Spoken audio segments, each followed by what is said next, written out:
Fala pessoal, tudo bem? Hoje estou aqui para falar para vocês sobre mais um tema das nossas aulas, certo? Hoje a nossa aula é sobre as transformações físicas e químicas, né? O que são transformações? São algumas modificações que acontecem, né, durante o seu processo de vida útil ou não, né, daquele material, de algum material, né, algum ser orgânico também, né, que pode passar por algum tipo de transformação física ou química. As transformações físicas, elas acontecem, né, em alguns tipos de materiais e elas conseguem voltar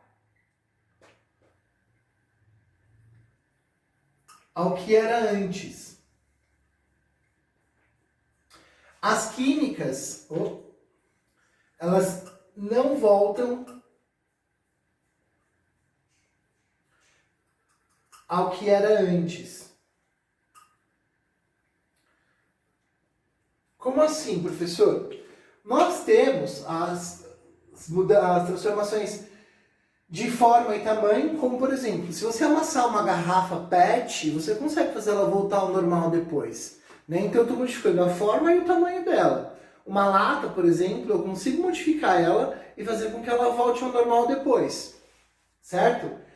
A gente tem algumas que envolvem solubilidade, né? Transformações físicas. De que forma, pro?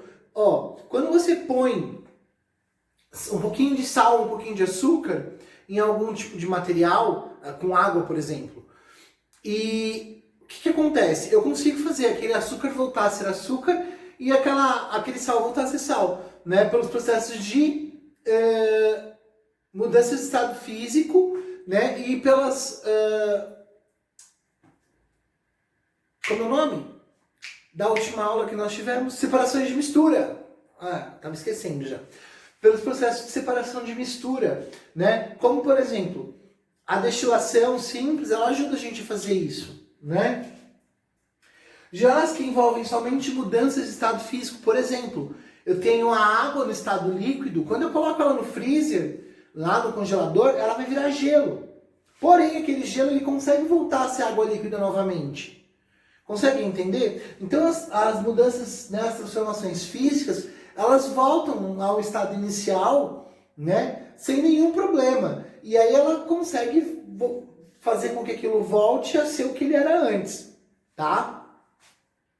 Já no caso das mudanças químicas, eu não consigo fazer aquilo voltar. Por exemplo, quando eu pego um ovo e cozinho ele, né, ele não vai voltar a ser o ovo normal no começo. Quando eu faço um bolo, eu misturo farinha de trigo, eu misturo ovo, leite, né, o chocolate, enfim. O bolo, após ele estar pronto, eu não consigo separar o bolo e fazer o bolo voltar a ser ovo, farinha, chocolate, né, e tudo aquilo que eu usei para a confecção do bolo. Então as mudanças químicas, elas não voltam ao que elas eram antes. Por exemplo, a queima, quando eu vou fazer uma fogueira na festa junina, não façam isso em casa, tá, gente? Quando acende fósforo, também é uma mudança química, porque você está queimando a madeira, tá certo? Você tem a formação de uma nova substância, beleza? Então a gente tem aqui, alterações de cor. Quando uma fruta, né, um pseudofruto, né, ele começa a passar por um processo de degradação, de decomposição, né? Ele tem alteração de cor. Por exemplo, uma banana, quando ela começa a ficar bem pintadinha, né? Quando ela começa a ficar bem escura, assim, começa a ficar meio preta, o que acontece?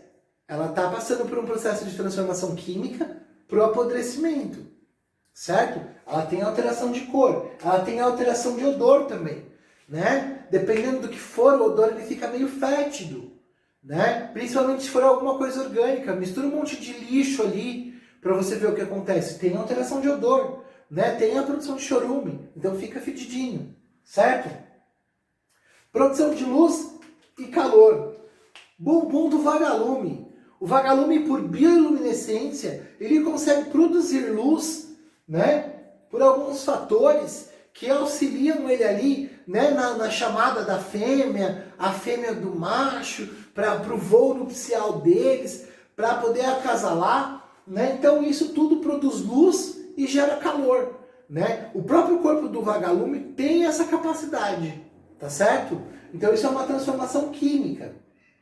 Nós temos formações de gases também, a partir do momento em que eu tenho, por exemplo, o gás carbônico lá quando eu coloco aquela vitamina C que vem em pastilha, ela libera gás, né? Então, aquilo ali, né, o derretimento, eu tenho liberação de gás, então é uma transformação química, tá certo?